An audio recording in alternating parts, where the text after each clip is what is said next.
just making some connections to test this motor, which has been sitting outside under cover all winter, probably a long time now. This is a vacuum pump for a milking parlor. We bought it used long time ago. We're going to try and get it going because it'll allow us to milk multiple cows at once.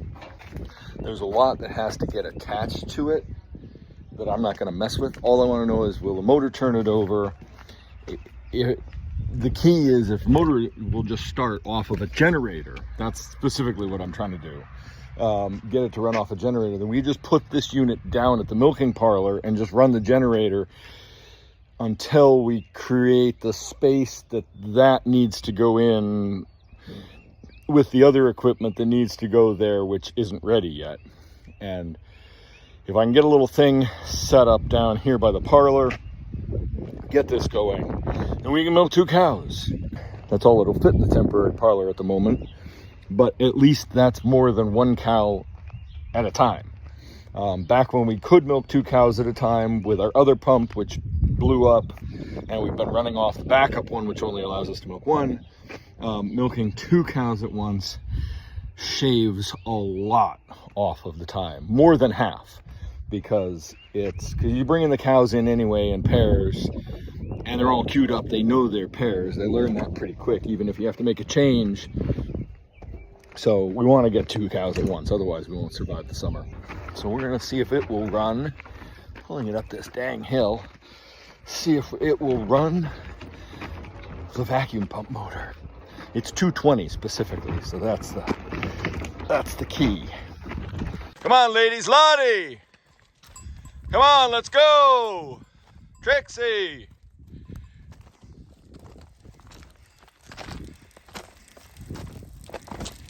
All right, heifers. Oh, heifers are here. Come on. They will not get past Dory. No, Luna. Our cows have... Go on. Luna, you scratty bitch. Get out of here. Come on. Hey, Joy, get out of there. Sisters, what are you going to do with them? Separated. They can stay out there. I'll close the gate. The cows can be in the barnyard exactly as it should be. Except, what was I doing when I stopped doing what I was doing to do this? I was scraping some manure out of the cow's way. Well, maybe they've taken over and done the job for me.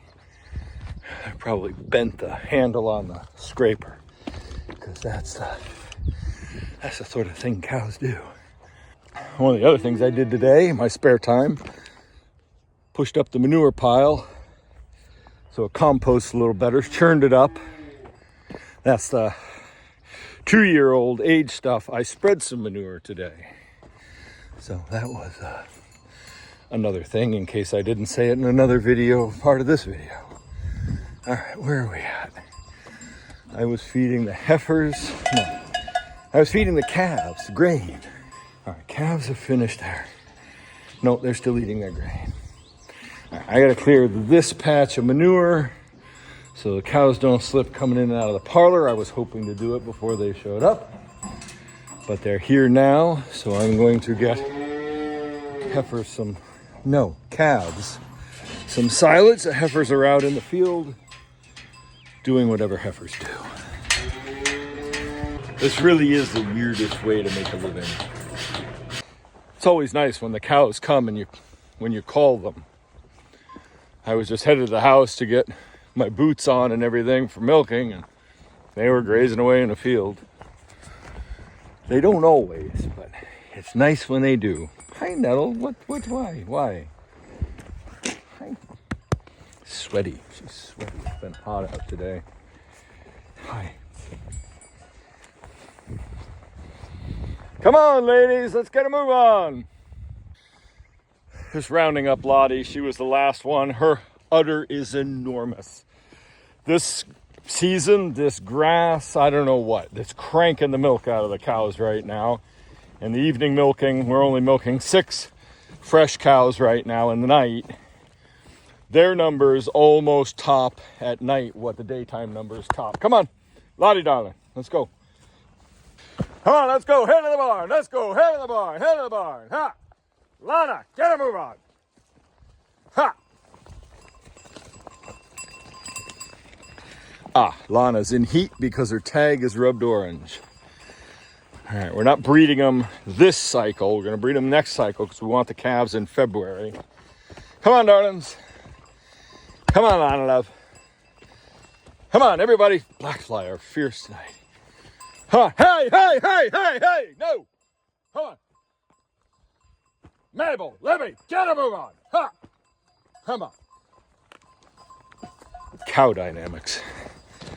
Anyway, I have to move the back line in a space. I gave the cows most of this area today. Only moved the front line a little bit this morning because I noticed last night cranked out the milk, but they hadn't really eaten the pasture. So I wanted to give them one more bite at it today for half a day. And they did a great job. They cleaned it up. And that just helps keep the growth from getting out of control later in the summer. I really don't want to have to come in here and top the field or even a section of it. It's time, it's money, it sets the pasture back a little bit too much. And right now I can't because it's too wet. I'm really hoping, I really want to spread urea tomorrow. Tonight would have been a good night, but tomorrow definitely. Here and at some of the hay pastures. So I'm not exactly sure if I can get on this land with the tractor. Because the cows, even today, it is wetter right here, but I have to drive here. The cows have made a new mud trail. So, I don't know. I almost contemplate hand spreading it. I really like seeing what they ate after I corrected this morning. And so I think I'm going to give them slightly less. I'll reel this line up and put it out again, slightly less than they have tonight for the morning.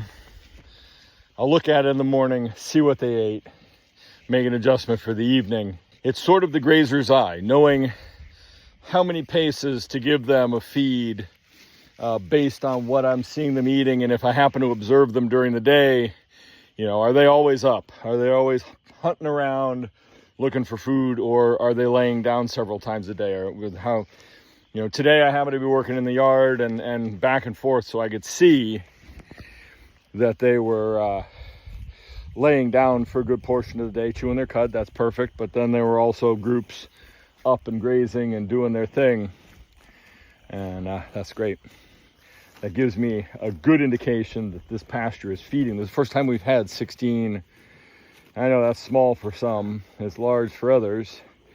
It just is what it is this time around. I've certainly dealt with more cows in a field, but for us in this pasture, most animals we've had. So judging how long it lasts is really critical for us for success this summer to feed this many animals. Hi, Joy. Are you coming in heat? Is this what this is about? What's going on? Right. Remember, Lana is in heat today. These guys wound up. Jesus, they're racing around like crazy.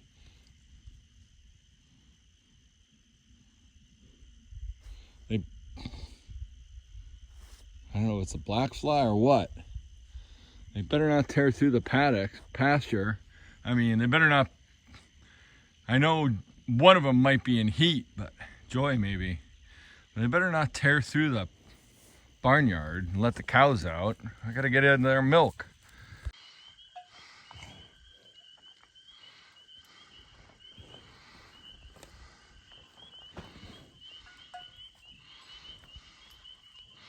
These lights work pretty good for what they are.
I'm in the barn in the shade out of the sun because it's getting warm out there.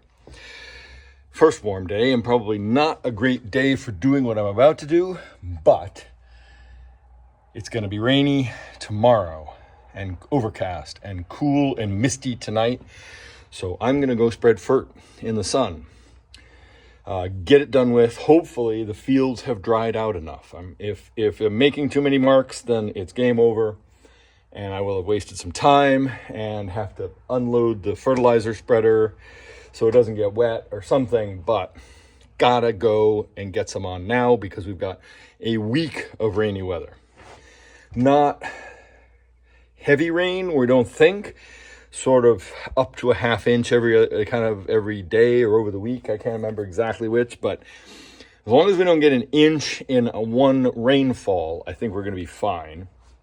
So let's get this fert on. But I'm using pure urea. And I want to target 46 pounds to the acre. I'm going to do 5 acre field first. So that's 500 pounds. Because it's 100 pounds of fertilizer to get the 46 pounds of nitrogen to the acre. So that's what I need to kick off the silage grounds. My nutrient management plan was just finished, and the analyst who wrote it for us said that we should be using a different fertilizer mix, but I'd already bought the fertilizer, the nitrogen. Now, good news is, if I spread manure after the first cut, then the mix isn't necessary, and that's what I'm hoping to do, because the mix contained a lot of chemicals, basically, which I'm not convinced of. It had ammonia sulfate to get some sulfur into the silage grounds. I'm actually okay with that. Had pure urea, 30%, 20% of ammonium sulfate. It had muriate of potash, and then something else. Superphosphate, maybe, I don't know. Anyway, it was a mix. We already are high on phosphorus. It's really the potash, the potassium that we need in some of the fields. But I'd much rather have the silage grounds low in potassium because we feed to all the cows, including dry cows. Dry cows can't have too much potassium, or once they calve, they can cause issues. But something I picked up on a podcast, and I kind of knew in the back of my head from small-scale gardening and hoop house polytunnel growing, is a little bit of sugar to kickstart those microbes. And so what better thing to do than to mix in some pure white sugar. So I'm going to put it out at a rate of 3 pounds to the acre. And so 5 acres, 3 pounds to the acre, 15 pounds is what I need. But I only got this small red tub. So I'm going to do 5-pound batches, 3 5-pound batches. And I'm just going to intersprinkle it as I add the bags of urea. And hopefully it will bind to the urea, or because it's humid out, and the urea will attract the moisture. Hopefully it will spread evenly. It's worth a shot to get to kickstart the microbes, because some of our silage ground is very poor, and it's not my land. I have a free lease on it, so I can't just go one of the parcels, about 10 acres of the 20 acres there. I could probably get the landowner to let me to heavily reseed. I mean, like completely tear up and fix the pastures, maybe even plow. But the rest, I've interseeded them last fall, and it seems to have taken, but I haven't been able to get out and get any fertilizer out. I was hoping to get manure spread just in March, but that didn't happen. I couldn't find a manure spreader big enough to rent, and these are also places that I can't truck the manure to and make a heap and just spread with my small spreader.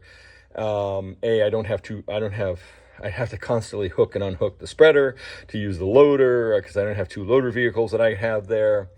And that just isn't going to work, because I don't have a place to stockpile the manure in these places.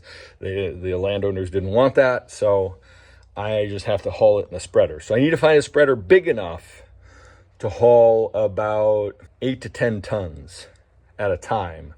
That will vastly reduce my spreader holds 2 tons. So it would, and I need to put down, I think 5 or 6 tons to the acre.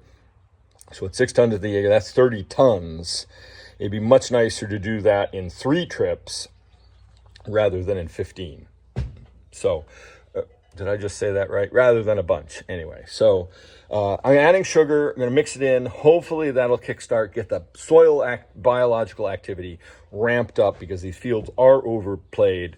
The levels are right. They're within acceptable pH. They could all be a little higher. Everything could use more lime, but the numbers are okay. So I just think that I just want to make sure that the urea is utilized, and sugar is a great way to do that, and also help limit the amount of urea that I'm putting out, because I'd actually figured out a lot more. But once I read about the sugar hack, helping the soil biology break down the urea and split the ammonium and the nitrogen and blah, blah, blah, then yeah, so we're adding sugar. We're going to give it a shot, see what happens. All right, my pot, I've already got a bag of urea in there. I'm just going to sprinkle it in. Little sifting between layers, and then as that rotor kicks it around, it should mix it in.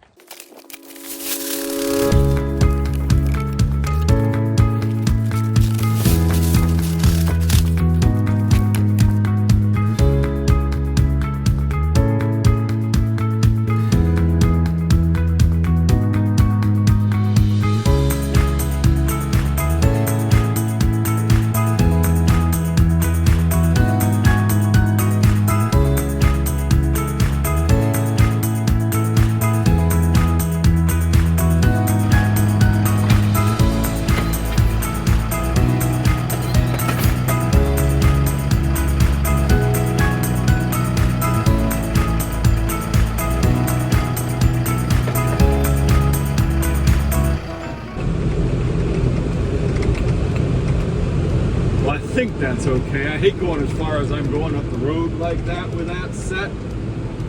Probably losing some, but I don't really have much of a choice. I'm about 8 miles up the road, 9 miles up the road maybe. See what happens. Just take it slow and don't hit too many bumps. I ain't wasting that money.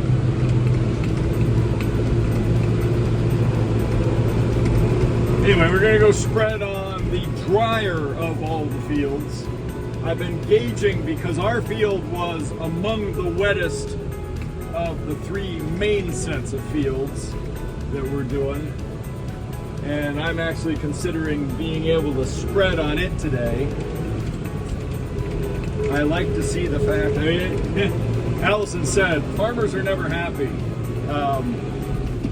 It was nice and sunny today, and it's supposed to rain tomorrow. I said, I can't believe I wished for rain, and that I wish that it was overcast, because urea will burn off in the sun. It will volatilize.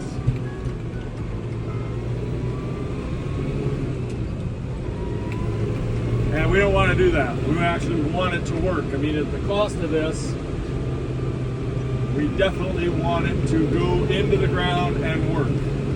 So we're off spreading. Meet you at the field. Well, I made it, but not without hitting a bump and spilling it. About a pail full. Small pail, maybe a couple pounds. Grass is looking really good out here. I'm going to measure it while I'm here and see how it goes. All right, first round is done, and did a small 1.5 acre field. I left 3 tracks in the wettest portion of it.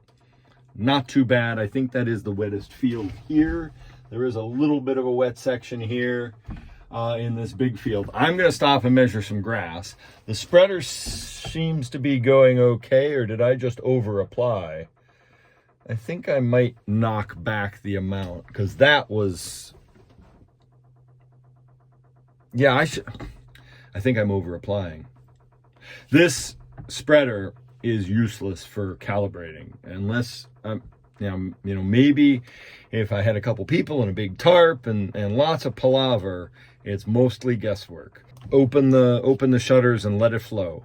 I could probably be going a little bit faster, and that might help, but I think I'm going to slow down the rate, because looking back, I'd rather drive a little bit extra to finish up the thing than not get through this big field and having over applied. Now this little acre here, you know, if it goes crazy, this is a high productive little thing, so a little extra urea. It wants the ground, the crop will take up to 120 pounds of urea. And some people will put that down in one application. I'm trying to split it up into 2 or 3 applications. So I figure 40, 40, and then 40, or 46, 46, and whatever's left. And some of that can be manure. So I don't want to over apply, but I can't. I mean, there is no way for me to over apply because I don't even have that much urea to put down all at once. Not with me anyway. So, but I do want to back off because I want everything to get tickled, at least to grow. Now, I'm really amazed. When I was here last week, there wasn't this much grass, so that's good. So this crop is looking really good. The spread of the urea is looking good. It's got, I think I'm the right width, about 40 feet on the spread. So I think that's going good. I don't want too much overlap. I know I got quite a bit in this small field because it's inevitable. So I measured the grass. I'll be able to analyze. I didn't stop to look and see. Right now I'll be able to analyze it in a bit. I want to do all the farms today, hopefully. I just want to lower this 1 pin. 1,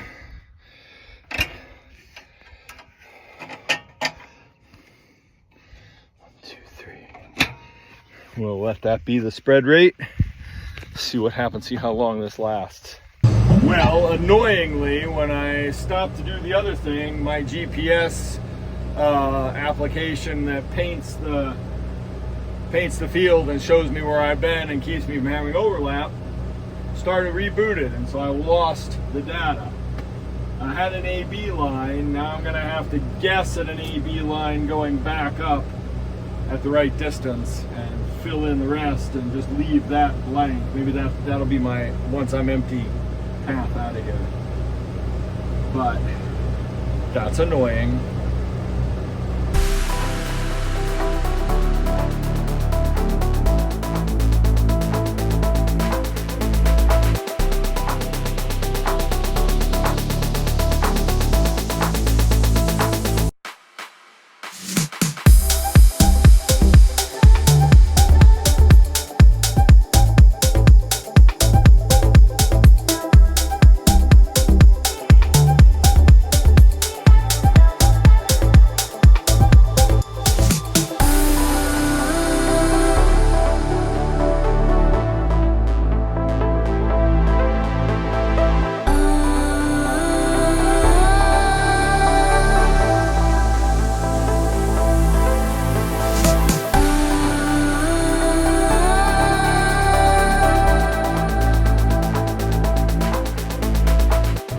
That's that done. You'll see from what's on the screen right now, the GPS thing, the GPS app, that I did a loop up into the tiny first field and then realized, wait a minute, there's a brand new well there. You can't spread urea or fertilizer or manure within 100 feet of a domestic well and 200 feet of a municipal well. So I had to turn around. There's no, between that and the pond, there literally is just one tiny little strip I could fertilize, so it wasn't worth it. I mean, I did a little loop, and when I realized, oh wait a minute, it registered that there was that well there. And I definitely knew that I didn't want to get close to the pond. So I'm not going to spread there.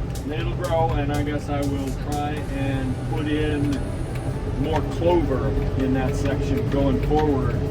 This property is one, well, we leased this property. All right, we're on our way back to the farm. I'm gonna load back up with another hopper and go and do another set of fields.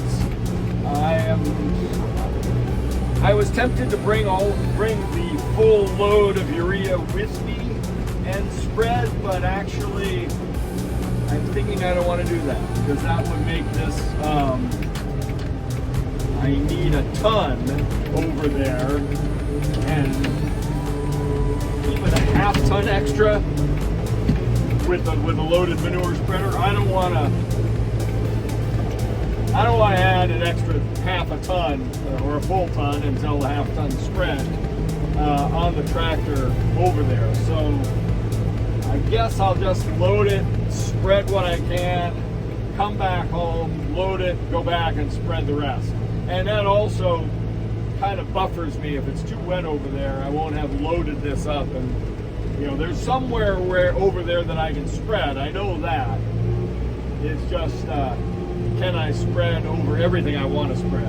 That's the real question. There's one field that's kind of marginal, but I didn't give it anything last year, and I would like to have some grass off of it this year, at least the portion that I can cut.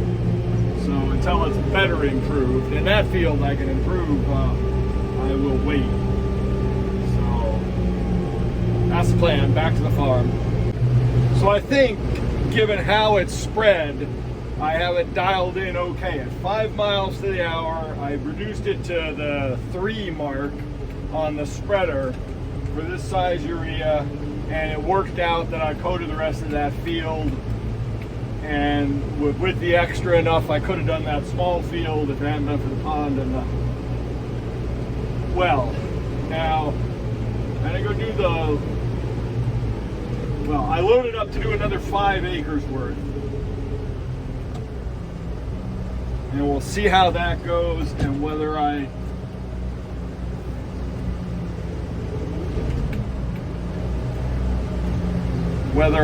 finish over there today or whether I wait and go back in the morning. I'm going to be busy as heck tomorrow morning. Allison's got another market to do. She did a market this morning, so I'll be milking and doing all the chores. So maybe after that, if it's not raining yet or raining hard, I could go spread on the smaller fields. I want to do the main field today. Working with those 50-pound bags is kind of a pain, but at least it's protecting it from the dampness. You can get it in half-ton totes, but this spreader is only a 1/4 ton, so it still have to mess around, and I don't have a place to store the tote bags, so we'll just go with doing what we got. Now I think next year, the good news is with the nutrient management plan and all the data I was just handed, in two years or so, if we get a house to overwinter the pigs in, we'll be collecting their manure and adding that to the stack, and that has different qualities than cow manure. And so with collecting all the cow manure and all of the pig manure, we would actually have all the self-generated fertility for the farm, and I really wouldn't have to buy commercial fertilizer except to balance out what's lacking in anything given a year, a test. Maybe in a certain year manure is lacking something and I have to supplement. But for the most part, I think we'll be in good shape, and we will have enough manure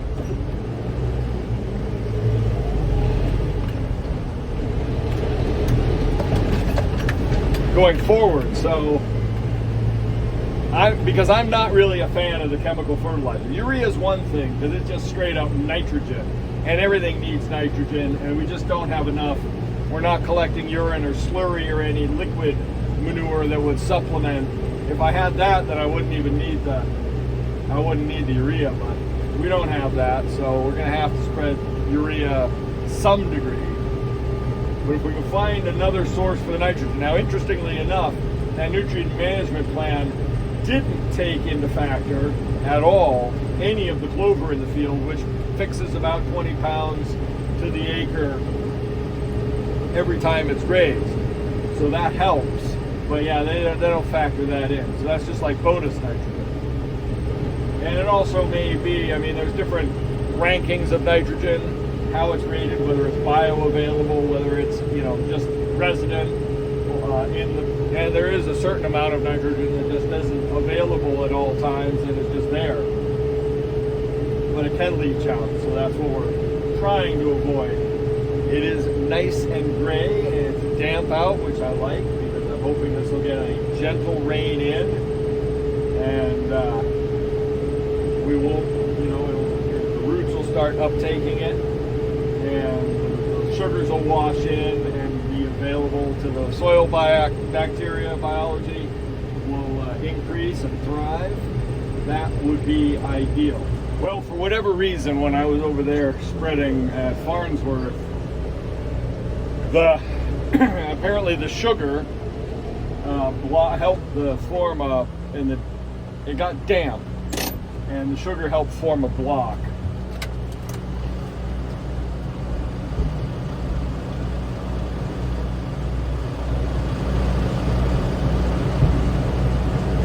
Had to close the gate. Anyway, the sugar formed a block with the urea, and it wasn't spreading at the same rate. So the longer I was there, the less I was covering per acre, but I did manage to get the whole thing spread on not quite what I wanted to spread it on, but hey-ho, it all got something. And I just cleaned it, came back, and I opened it up a little wider thinking that it would happen again, but here at the farm, the 3 acres I was going to spread it on, I only managed to make the correct amount. 100 pounds per acre only lasted 2 acres. So I put 300 pounds out on 2 acres, so 150 pounds an acre. No big deal. And really, the spot that I missed was so wet that I would have left a lot of marks. I did leave some marks in the field I'm not going to be happy with later. Anyway, I am done for now. I had thought to go back and put some more out there, but it's just too wet. I'm going to wait. I will, as soon as the cows are done grazing the field, I have to go out and apply some to the part that they haven't grazed yet, and I'll top off that when that happens. It should be fine. So hopefully it is damp. It's damp now, and hopefully this sugar and the urea will wash in and not wash out. And that's got me the 2 main silage fields done, a couple of secondary small fields done, and the regrowth for the grazing here done. That's just the first application. I plan on spreading it here every time after they're done grazing. Keep that growth high. I really should spread some manure on there, but again, it's too wet right now, and I'll wait till it's a lot drier. The manure spreader we have doesn't spread a very wide pattern, so I basically have to, there's a lot more. This spreads at least roughly 38, 40 feet, so you can make less tracks and less trips across the field, as it were. So, but I can see where I forgot to bring the map that shows me the exclusion zones. I can't spread close to waterways, wells, and things like that. And Farnsworth is a lot of waterways that I had to avoid. And then there was that well at the other farm. So I wish there was an app that I could program that into, that would, GPS app or something that would, help me steer away from those. But more importantly, ideally, I would get a spreader that would control the headlands and the water courses and shut off that side of the spreader. A dual vein spreader would be awesome. That's way out of the budget, I'm sure, but I might make some inquiries. I'd like to try one anyway.